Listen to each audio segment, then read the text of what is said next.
રાજ્યના 1384 કેન્દ્રો પર મહેસૂલ તલાટીની પરીક્ષા યોજાશે। ગુજરાતના 23 જિલ્લાઓમાં કુલ 1384 પરીક્ષા કેન્દ્રોની વ્યવસ્થા કરવામાં આવી છે। સુરતમાં ચુસ્ત પોલીસ બંદોબસ્તની વચ્ચે પેપર ડિસ્ટ્રીબ્યુટ કરાયા હતા।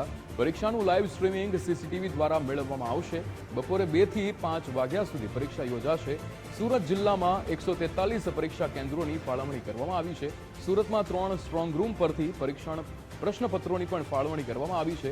43,000 જેટલા પરીક્ષાર્થીઓ સુરતમાં પરીક્ષા આપશે। પરીક્ષાને લઈને સુરત જિલ્લા શિક્ષણ વિભાગ સંપૂર્ણ સજ્જ છે।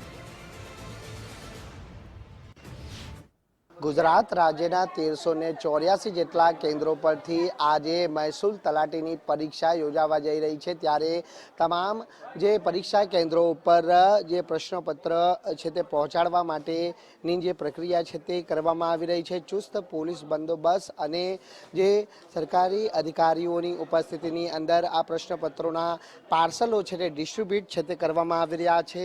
જે સ્ટ્રોંગ રૂમમાંથી આ તમામ પાર્સલો કાઢવામાં આવ્યા છે। ત્યારે સુરત જિલ્લા શિક્ષણ અધિકારી ભગીરથસિંહ પરમાર આપણી જોડે ઉપસ્થિત છે। સીધી વાત કરીશું તેમના જોડે। સર, જણાવજો આજે સુરતની અંદર કેટલા પરીક્ષા કેન્દ્રો ફાળવવામાં આવ્યા છે અને કેટલા લોકો પરીક્ષા આપવાના છે, કઈ રીતની વ્યવસ્થા? સુરતની અંદર 143 પરીક્ષા કેન્દ્રોની અંદર 42,585 જેટલા ઉમેદવારો પરીક્ષા આપનાર છે। આ માટે જિલ્લા વહીવટીતંત્ર સંપૂર્ણ રીતે સજ્જ છે। કોઈપણ પ્રકારની કોઈ વિદ્યાર્થીઓને મુશ્કેલી ન પડે તે માટેની સંપૂર્ણ તૈયારીઓ કરવામાં આવી છે।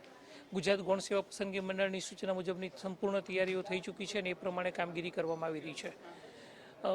સુરતની અંદર તમામ પરીક્ષા કેન્દ્રોના 1020 જેટલા પરીક્ષા કેન્દ્રો જે છે એ પરીક્ષા કેન્દ્રો પણ લાઈવ થઈ શકે છે।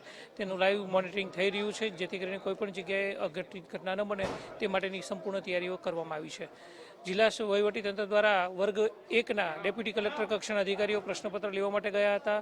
આ ઉપરાંત 3 સ્ટ્રોંગ રૂમની અંદર ડેપ્યુટી કલેક્ટર કક્ષાના અધિકારીઓને સ્ટ્રોંગ રૂમને ઇન્ચાર્જ તરીકે બનાવવામાં આવ્યા છે। પૂરતો પોલીસ બંદોબસ્ત છે। પરીક્ષા સેન્ટર ઉપર પણ પોલીસ દ્વારા ફિસ્ટિંગ કરવાનું થઈ રહ્યું છે અને કોઈપણ વિદ્યાર્થીઓ ગેરરીતિ ન આચરે તે માટેની સંપૂર્ણ તૈયારીઓ થઈ ચૂકી છે। જિલ્લા વહીવટીતંત્ર ખૂબ સજ્જ છે। કોઈપણ વિદ્યાર્થીઓને અગવડ ન પડે તે માટેની પણ સંપૂર્ણ તૈયારીઓ કરવામાં આવી છે।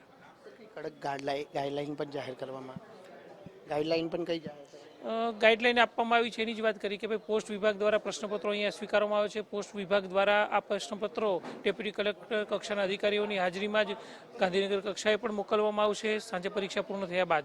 એટલે ચુસ્ત બંદોબસ્ત છે। પહેલીવાર એવું જોઈ રહ્યું છે કે ભાઈ આ પ્રકારની ચુસ્ત બંદોબસ્ત વ્યવસ્થા સાથે વહીવટીતંત્ર સજ્જ છે અને ગૌણ સેવા પસંદગી મંડળની રેવન્યુ તલાટીની પરીક્ષા ખૂબ સારી રીતે લેવાશે તેને અને તમામ ઉમેદવારોને ખૂબ ખૂબ શુભેચ્છાઓ પાઠવીએ છીએ। બિલકુલ, આ હતા સુરત જિલ્લા શિક્ષણ અધિકારી ભગીરથસિંહ પરમાર, જેમનું કહેવું છે કે જે 3 સ્ટ્રોંગ રૂમ કે ડેપ્યુટી કલેક્ટર કક્ષાના અધિકારીઓની ઉપસ્થિતિમાં આ જે પ્રશ્નપત્રોને ડિસ્ટ્રીબ્યુશન છે તે કરવામાં આવ્યું છે। ફરી જોઈ શકાય છે તેમ કે આ સ્ટ્રોંગ રૂમને છે તે ફરી સીલ મારવામાં આવી રહ્યું છે અને પરીક્ષા પૂર્ણ થયેથી ફરી આ જે તમામ જે આન્સર કી છે તે આ સ્ટ્રોંગ રૂમની અંદર છે તે લાવવામાં આવશે। એટલે જે મહેસૂલ તલાટીની જ્યારે પરીક્ષા ગુજરાત ગૌણ સેવા પસંદગી મંડળ દ્વારા આજે લેવામાં આવી રહી છે, ત્યારે તમામ ગુજરાતના 1384 જે પરીક્ષા કેન્દ્રો પર ચુસ્ત પોલીસ બંદોબસ્તની સાથે જે સરકારી વહીવટી તંત્રની જે નજર છે તે સંપૂર્ણ રીતે સજ્જ છે અને તમામ વ્યવસ્થાઓ છે તે કરવામાં આવી છે। આ સાથે જે પરીક્ષાનું મોનિટરિંગ છે તે લાઈવ સીસીટીવી ફૂટેજથી પણ મેળવવામાં આવશે। કેમેરામેન વિરલ વ્યાસ સાથે રાકેશ બ્રહ્મભટ્ટ, ગુજરાત ફર્સ્ટ, સુરત।